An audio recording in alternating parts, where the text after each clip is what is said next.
Yes, sir. What's up, guys? It's Noyerad.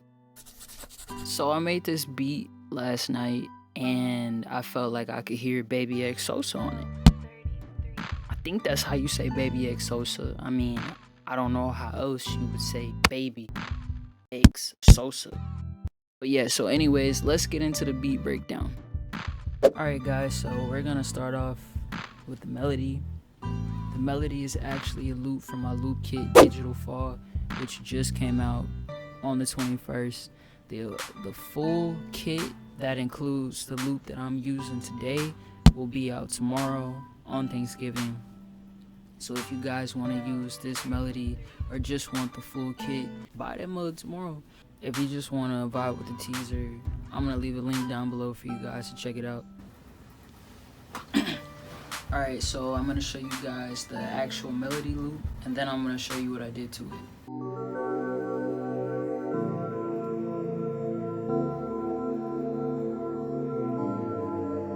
Alright, so I wanted to mention one quick other little thing. I hate when I go to producers' tutorials and they'll actually use a loop instead of starting the melody from scratch.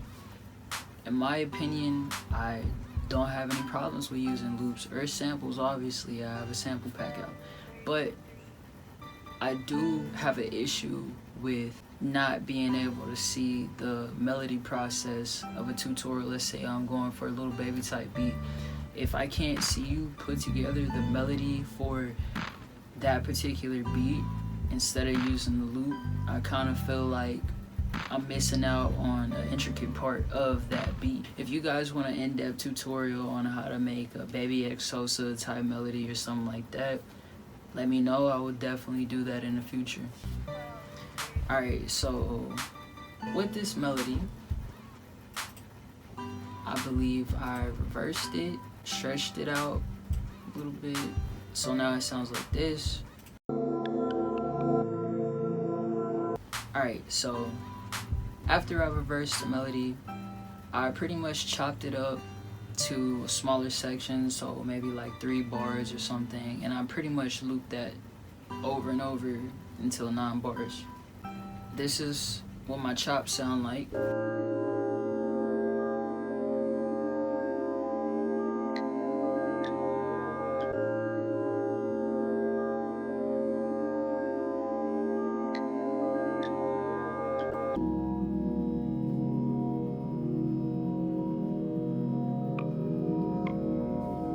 Okay, so if you guys noticed that B section that was kind of pitched differently, I'm gonna explain to you guys what I did there too.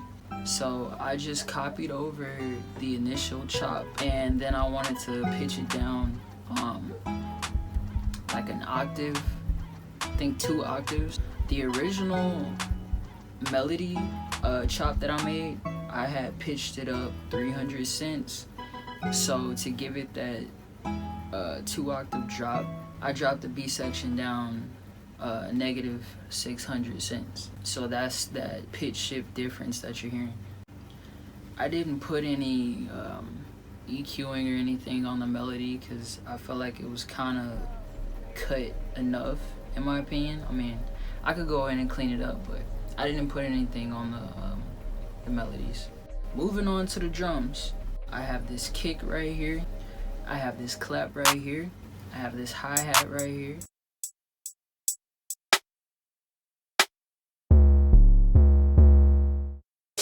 As you can hear, the drums themselves are pretty simple. If I think that there's anything really worth mentioning and going over, it would probably be the 808 and the open hat. The 808 thing is that it has to be bouncing. For the Babyxsosa type beats, her 808s are always bouncy. They kind of carry the rhythm of the song in general. You know, so when you're making your drum patterns for the Babyxsosa type beats, you kind of want something that goes up an octave, down an octave. You know, I go from D3 down to D2, so that little switch off, it creates a nice little bounce. The open hat pattern isn't doing anything crazy. It's literally 2 hits, but the thing that I do want to show y'all, my open hat is cut 2 and by 2. If you look at my hi-hats, they're also cut 2 by 2. So what that does is every time the hi-hat hits, the hi-hat will basically cut the open hat off. All this does is kind of give like a more real feeling to your drums. I mean, some people don't do it at all. They just slap the open hat on there. That's fine. But, you know, it's just a little tip, I guess, for you guys. So one little cool thing that I did do inside the beat was give it this switch up, which Babyxsosa does in some of her beats. She'll either slow them down or speed them up a little bit. You also hear the same thing similar with the artist Hook. So I'm gonna play it for you guys, and then I'm gonna explain to you what I did.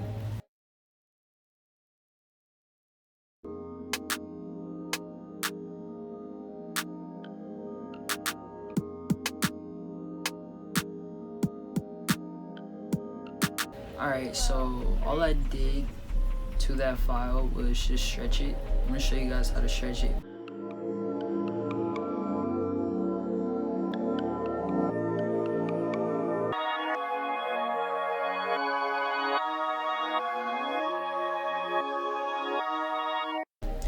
Alright guys, that's it for me. You know, if you guys want to know anything about the drum mix in general, how to mix your drums, I'll make a tutorial about that. But everything else from that point is just mixing. That's the whole beat.